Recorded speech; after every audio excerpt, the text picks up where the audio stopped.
विघ्नहर्ता श्री गणेश, श्री गणेश, श्री गणेश।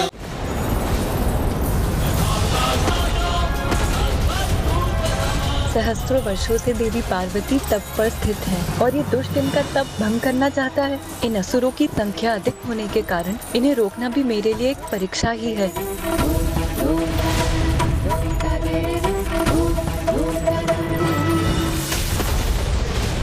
वो अकेले नहीं निपटेंगे इन असुरों से। माता सरस्वती के स्वर से मुझे उनके कोप का आभास हो रहा, किंतु माता करने क्या जा रही है?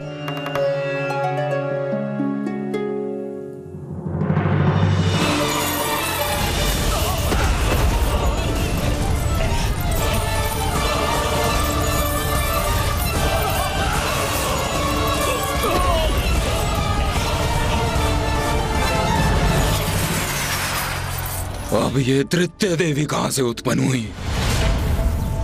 और ये क्या वीणा? ये देवी संगीत वादन करने जा रही है।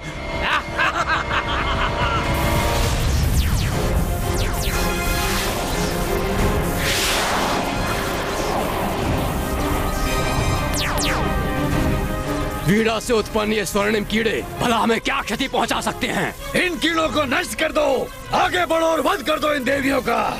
हेलो!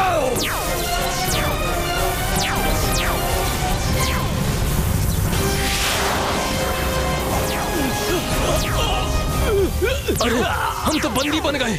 इन स्वर्णिम कीड़ों ने हमें बंदी बना लिया। मुक्त करो हमें, मुक्त करो हमें।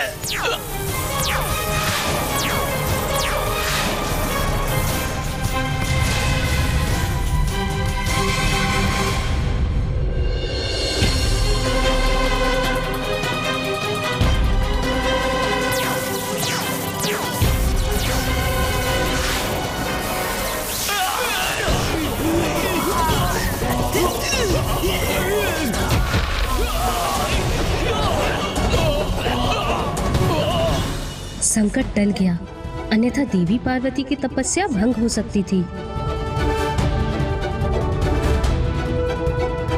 इतने विचित्र किंतु इतने प्रभावशाली अस्त्र शस्त्र मैंने पूर्व कभी नहीं देखे। इन देवियों को पराजित करना तो असंभव ही प्रतीत होता है। ऐसा कौन है जो इनका वध करने में सक्षम हो?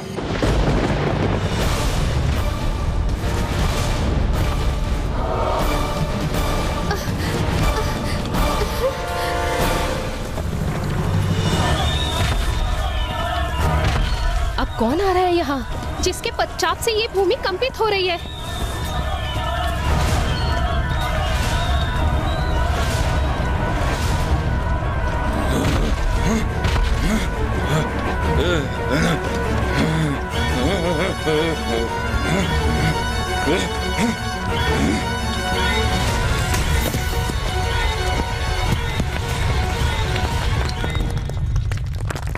ये क्या? महाराज तारकासुर ने महाअसुर अबुआ को भेजा है।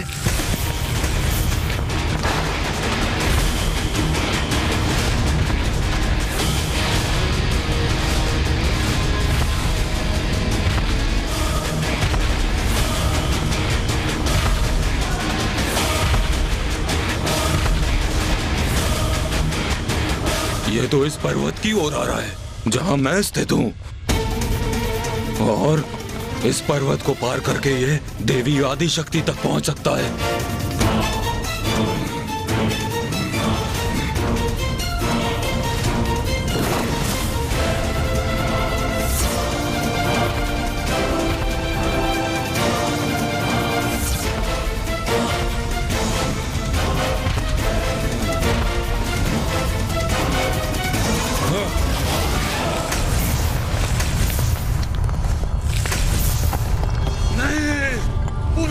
नहीं हो सकता मैं।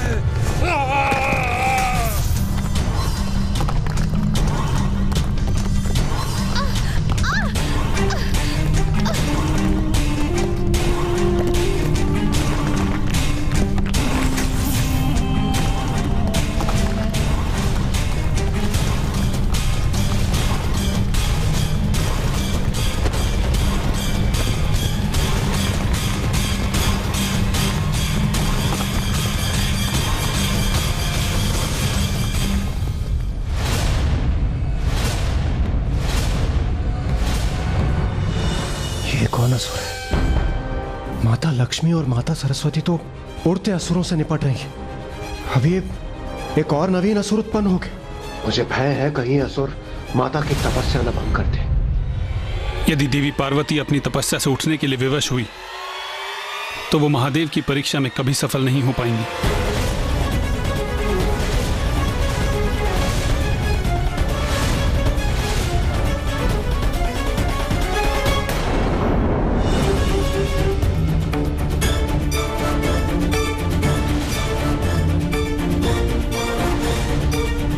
और ये है वो देवी सर्वप्रथम जिसका अंत करना है मुझे।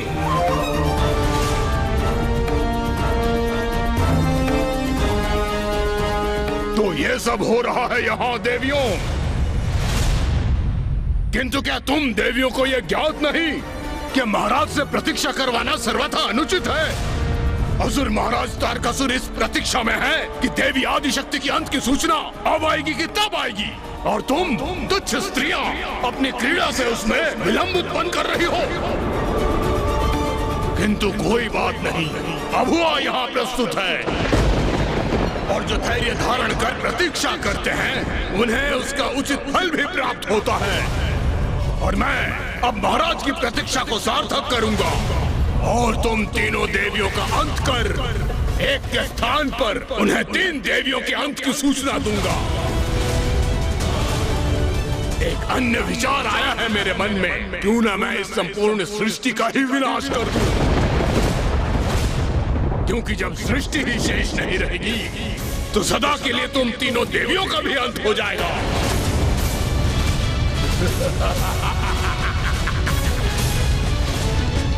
विभाजनास्त्र, विभाजनास्त्र।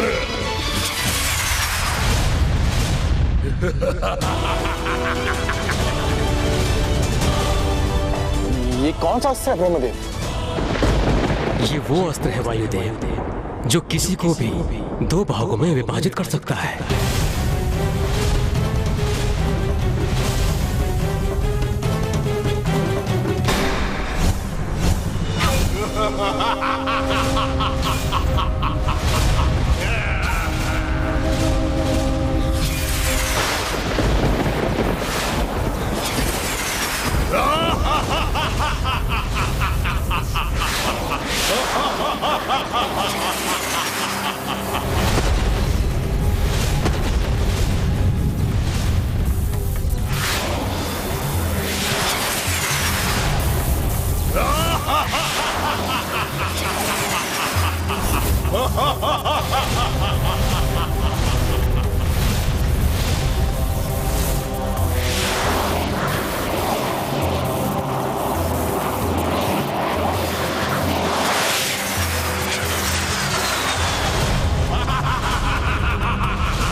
माता का तप भंग हो गया।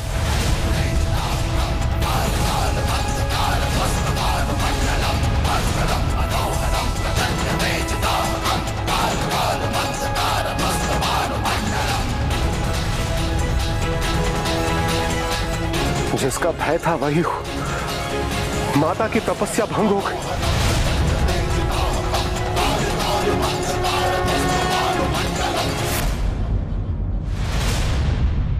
प्रकृति के साथ हिंसा करने का दुस्साहस कैसे किया तुमने?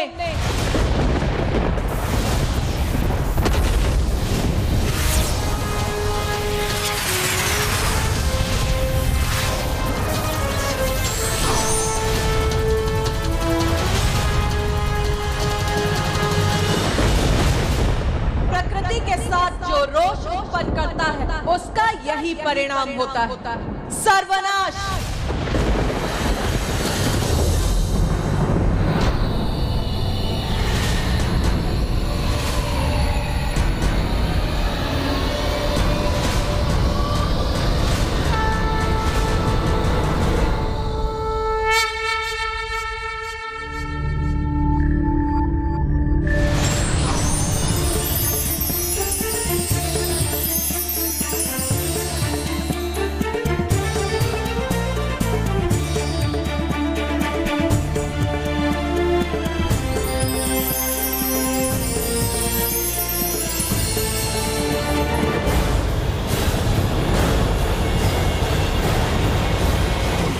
देवी आदिशक्ति। अच्छा है, अब युद्ध का आनंद आएगा।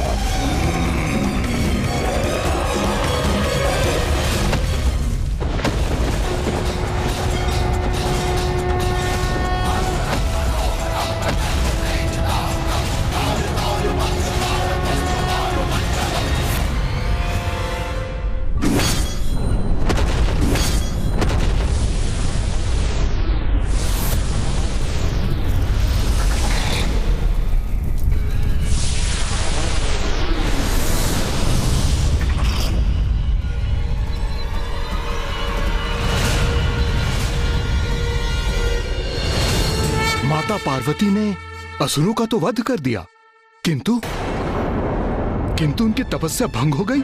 माता अपने तप से उठ गई, तो अब वो महादेव को कैसे प्रसन्न कर सकती थी? तो क्या तारकासुर अपने मंतव्य में सफल हुआ?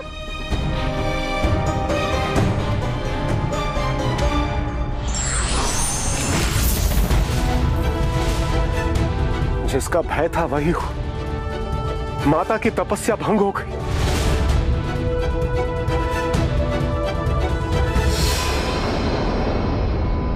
माता तो अपने स्थान से उठी ही नहीं थी।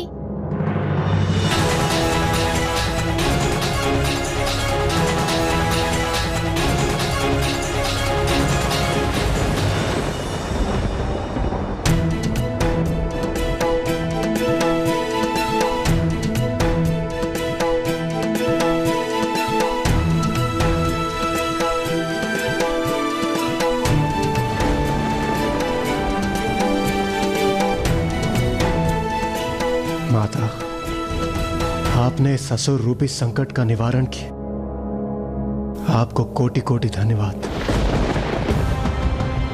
उचित, बहन पार्वती का तप खंडित नहीं हुआ।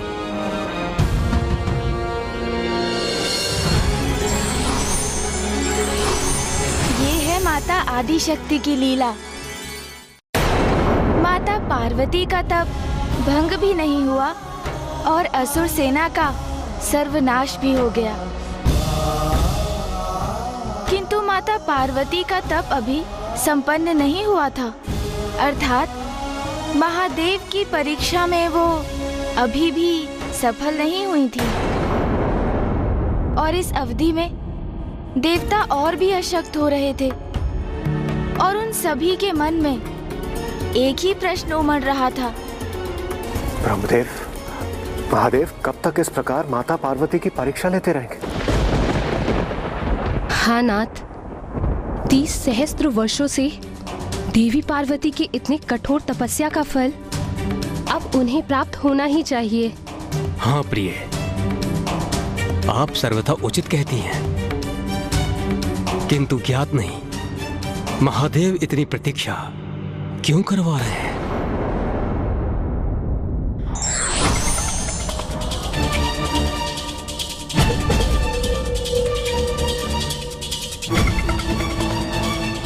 प्रणाम नारायण।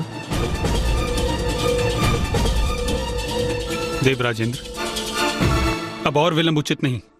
अब समय आ गया है कि आप सभी देवता एकत्रित होकर महादेव के समक्ष प्रस्तुत हों और उनसे विनती करें कि वो देवी पार्वती की परीक्षा संपन्न करें। उचित है नारायण।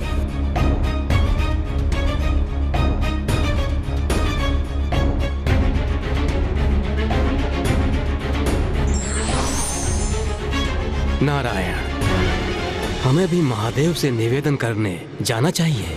नहीं ब्रह्मदेव, आपको जाना तो है, किंतु महादेव के समक्ष नहीं, अपितु कहीं और एक अत्यंत महत्वपूर्ण कार्य करने। आपको तारकासुर के समक्ष जाना है और उसे कार्य करने के लिए तैयार करना है। तारकासुर? ये आप क्या कह रहे हैं नारायण? मैं जाऊं तारकासुर के निकट? किंतु क्यों? क्यों ब्रह्मदेव? आपने ही उस दुष्ट को वरदान दिया था ना, और आप तो उसके आराध्य हैं।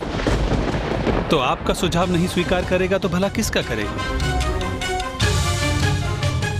ब्रह्मदेव, एक दीर्घ अवधि से मेरी बहन पार्वती महादेव को प्रसन्न करने के लिए कठोर तपस्या कर रही है, जिससे महादेव प्रसन्न होकर उनसे विवाह करें, जिसके उपरांत उनका पुत्र उत्पन्न हो, जो तारकासुर का अंत करके सृष्टि को इस महासंकट से मुक्त करे। तो आप भी इतना योगदान तो दे ही सकते हैं। ब्रह्मदेव, आप स्मरण रखिए, प्रत्येक बार जब भी आपने या महादेव ने किसी असुर को वरदान दिया है और जो उससे संकट उत्पन्न हुआ, उसका निवारण मैंने अथवा मेरी बहन ने ही किया है। और यह तो सर्वथा स्पष्ट है कि तारकासुर कभी भी अपनी दुष्टता से पीछे नहीं हटेगा। वो महादेव और देवी पार्वती के संयोग की संभावना को मिटाने हेतु वो कोई प्रयास नहीं छोड़ेगा। इसलिए हमें उसके मन को भटकाकर उसकी कुबुद्धि को कहीं और व्यस्त रखना होगा। और ये कार्य आपसे उत्तम कौन कर सकता है?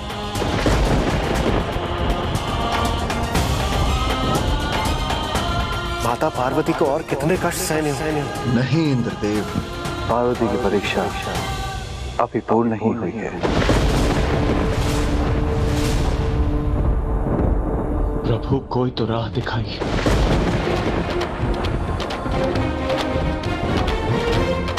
हमसे उनकी अवस्था नहीं देखी जाती प्रभु।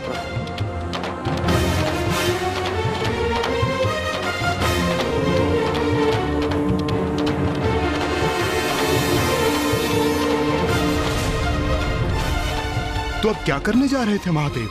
माता पार्वती की एक और परीक्षा। एक और परीक्षा? अपार कष्ट सहकर भी व्यक्ति स्वयं को किसी बड़े उद्देश्य के लिए ही तैयार करता है। अर्थात माता सती ने महादेव को अपार स्नेह दिया, किंतु उनके प्रेम में हठ का भी समावेश था। और माता पार्वती को भी महादेव से प्रेम था, किंतु क्या उनका प्रेम हठ, ईर्ष्या, क्रोध, अहंकार आदि मानवीय संवेदनाओं से ऊपर था?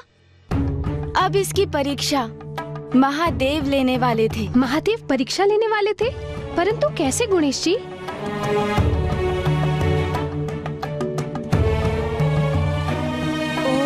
नमः शिवाय, ओम नमः शिवाय, ओम नमः शिवाय, ओम नमः शिवाय।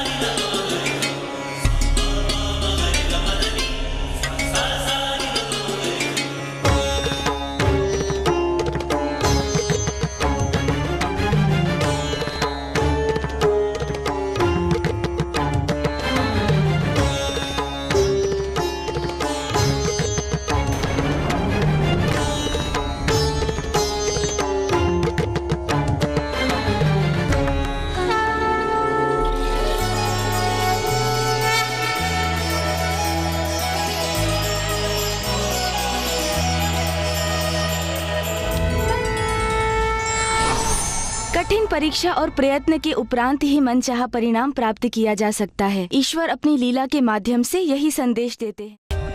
For more updates, subscribe to our channel, click the show links and enjoy watching the videos.